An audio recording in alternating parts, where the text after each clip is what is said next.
Family કેમ છો?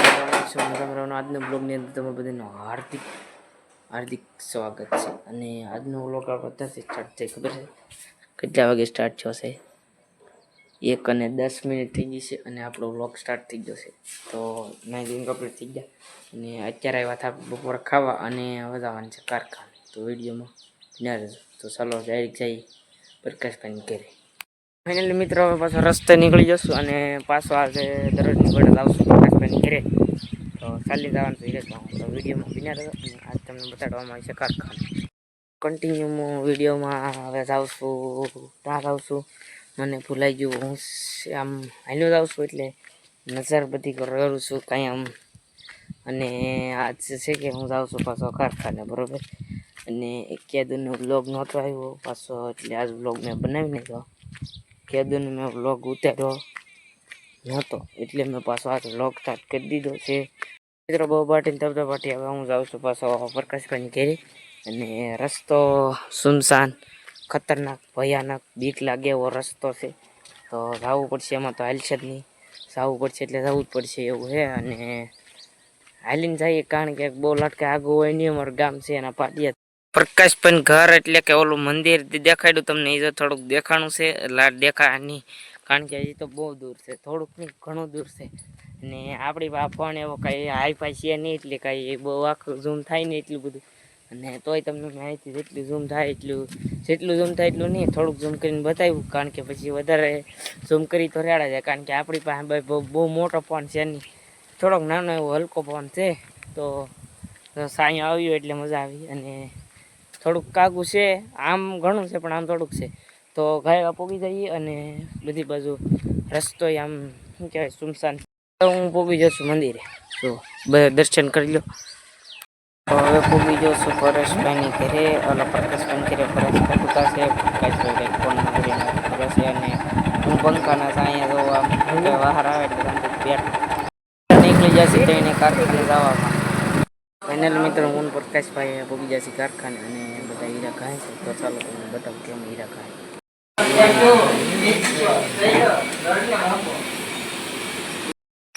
તો હવે તો લાઈટ વધી છે એટલે કારીગર છે ને જનરેટર ચાલુ કરે છે. જોવો તમે તે કારીગરો ભેગા થઈને હવે કરે જનરેટર ચાલુ આવી જાય એટલે બધા ગામમાં મળે. હવે અમે આવી જઈએ ગામ જોવો તમે છે કે બધા દુકાનો બેસાય છે અને બધા લઈ એમાં રામભાઈ લીધું છે એટલું દઈ છે.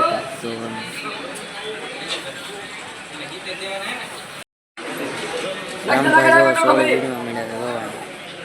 ફાઇનલ મિત્રો હવે એ પાસે કારખાનેથી જાય છે ઘરે અને પ્રકાશભાઈની ગાડી વી આવ્યો એટલે વહેલા પગી જશે ઘરે. અને હવે પાછો મિત્રો પગી જશું ઘરે અને નાનફી બનાવે છે શાક.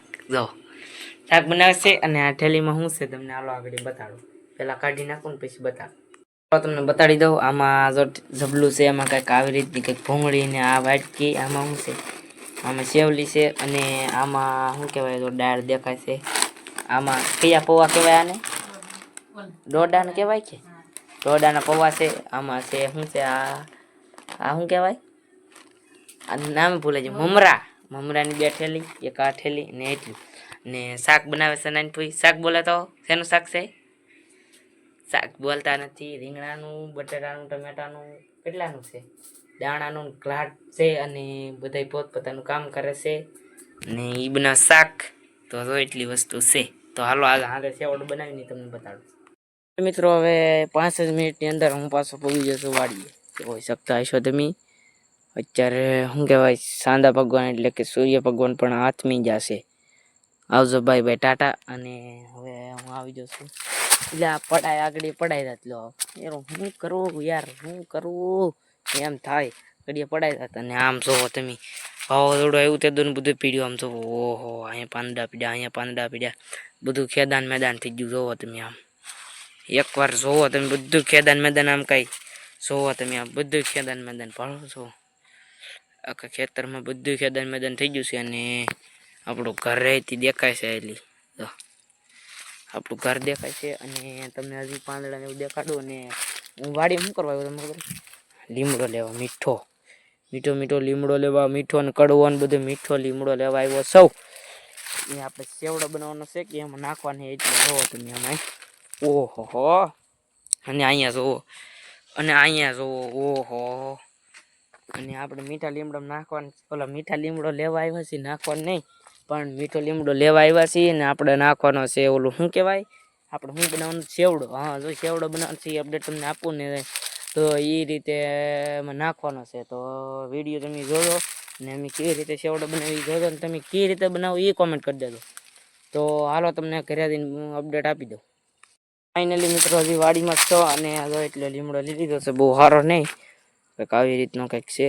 તો બગડી ગયેલો છે પણ એને કાંઈ વાંધો નહીં, ધોઈ નાખશું એટલે મસ્ત રીતે સારો થઈ જાય અને આમાં કંઈ દેખાતું નહીં અને બધું ખેદાન મેદાને પીડ્યું છે એમ છે. તો હાલો હવે ભાઈ ઘરે, અને યાર કાંઈ દેખાતું નથી એટલે અત્યારે વિડીયો શૂટ નહીં થાય અને હવે છે કે હું જાઉં ઘરે પછી અપડેટ આપું. ઓકે, તો વિડીયોમાં બન્યા રહેજો અને સેવડો તમારે ખાવાનો જ છે એટલે ખાવાનો જ છે. રિંકલબેન આવેલા છે કે એટલે અમારે એને બધો નાસ્તો ને ખાવું જોવું, તો સેવડો બનાવવાનો છે તો ઘરે જઈને અપડેટ આપું કયા કા. ગાઈસ હવે પહોંચી જશે ઘરે અને આ છે અમારે રિંકલબેન. દો हाय हाय, इसका नहीं अच्छा लगता है वीडियो बनाने से, इसको क्या लगता है शर्म आती है.